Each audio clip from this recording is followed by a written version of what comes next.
Pernah kebayang nggak ada banyak banget ide keren, tapi hilang gitu aja? Nah, di sebuah kabupaten di Indonesia, ini dulu jadi masalah besar.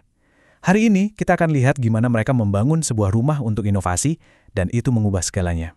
Kita kan sering banget ya dengar pemerintah ngomongin soal inovasi. Tapi apa jadinya kalau mereka nggak cuma ngomong, tapi benar-benar ngebangun sistemnya? Nah, kisah dari Bulukumba Indonesia ini kasih kita jawaban yang, wah, luar biasa. Oke, untuk paham solusinya, kita harus mulai dari masalahnya dulu. Yuk kita masuk bagian pertama, masalah tersembunyi di Kabupaten Bulukumba. Coba bayangin deh Bulukumba, sebuah kabupaten pesisir yang hidup banget, penduduknya hampir 1,5 juta jiwa. Ekonominya macam-macam, dari bikin kapal pinisi yang legendaris itu, sampai pariwisata dan industri kreatif. Jadi potensi inovasinya tuh ada di mana-mana. Tapi ada masalah gedenya nih, ide-ide brilian.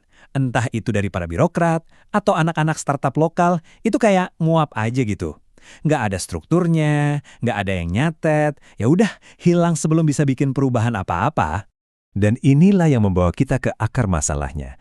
Bagian kedua, di mana kita akan ketemu sama biang keroknya, terjebak oleh ego sektoral. Jadi, apa sih ego sektoral ini? Gampangnya, ini tuh mentalitas silo yang terkenal itu. Bayangin aja, tiap dinas pemerintah kerja di gedungnya masing-masing, tapi gedungnya tuh nggak ada jendela, nggak ada pintu penghubung. Ya, gimana mau kolaborasi? Inovasi jadi mentok, kejebak di dalam. Nah, kutipan ini langsung dari sumbernya ya, ngejelasin masalahnya dengan pas banget. Ide-ide keren tuh ada, banyak, tapi ya itu, nggak terstruktur, nggak terdokumentasi, dan paling parah, putus hubungan sama sistem perencanaan dan anggaran yang resmi. Oke, jadi biar kebayang bedanya. Di satu sisi, kita punya kondisi sebelumnya di mana inovasi itu mencar-mencar, nggak jelas. Nah, di sisi lain, tujuannya itu bikin sebuah ekosistem di mana semua inovasi jadi satu, tercatat rapi, dan yang paling penting, dapat dukungan dana. Terus gimana caranya mereka nyambungin dua sisi ini? Nah, kita masuk ke bagian ketiga, solusi iCafe alias Innovation Cafe. Poin krusialnya ini nih, iCafe itu bukan sekedar tempat nongkrong atau coworking space biasa ya. Ini adalah sebuah sistem yang dirancang dengan cerdas, sebuah ekosistem pelatihan dan fasilitasi untuk mengawal ide dari awal banget sampai jadi kenyataan.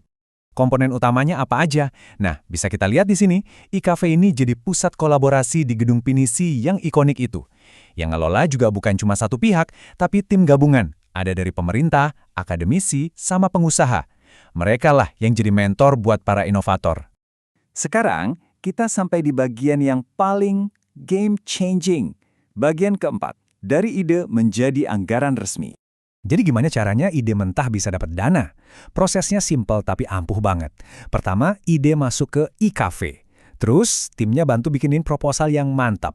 Nah, proposal ini kemudian disinkronkan sama RPJMD, itu Rencana Pembangunan Daerah.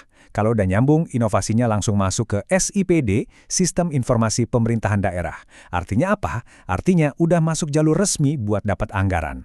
Inilah jembatan yang dulu hilang itu. Hubungan langsung ke sistem perencanaan dan anggaran ini ngasih kepastian hukum dan finansial. Ini yang mengubah inovasi dari sekedar proyek musiman jadi kebijakan publik yang benar-benar jalan terus. Pertanyaannya sekarang, emang berhasil? Yuk kita lihat buktinya di bagian kelima, dampak nyata dan budaya baru yang tercipta. Lihat angka ini, 40 lebih. Ada lebih dari 40 inovasi daerah yang berhasil dirumuskan dan didaftarkan itu cuma di tahun 2023 aja. Ini bukan omong kosong lagi, ini hasil nyata dari sistem yang jalan. Dan yang ini mungkin yang paling bikin kagum, 100%. Maksudnya apa? Seluruh inisiatif iCafe ini dananya murni dari sumber domestik. Ini bukti kemandirian dan keberlanjutan yang kuat banget. Grafik ini nunjukin duitnya dari mana. Sebagian besar, 90%, datang langsung dari APBD atau Anggaran Pendapatan dan Belanja Daerah Bulukumba. Sisanya dari mitra lokal. Ini ngebuktiin kalau ada kepemilikan dan komitmen yang sangat kuat dari dalam. Dampaknya bahkan nyambung ke level global loh. Dengan mendorong inovasi industri, membangun institusi pemerintah yang kuat dan transparan, serta menciptakan pertumbuhan ekonomi lewat kemitraan, iCafsa secara langsung mendukung beberapa tujuan pembangunan berkelanjutan dari PBB.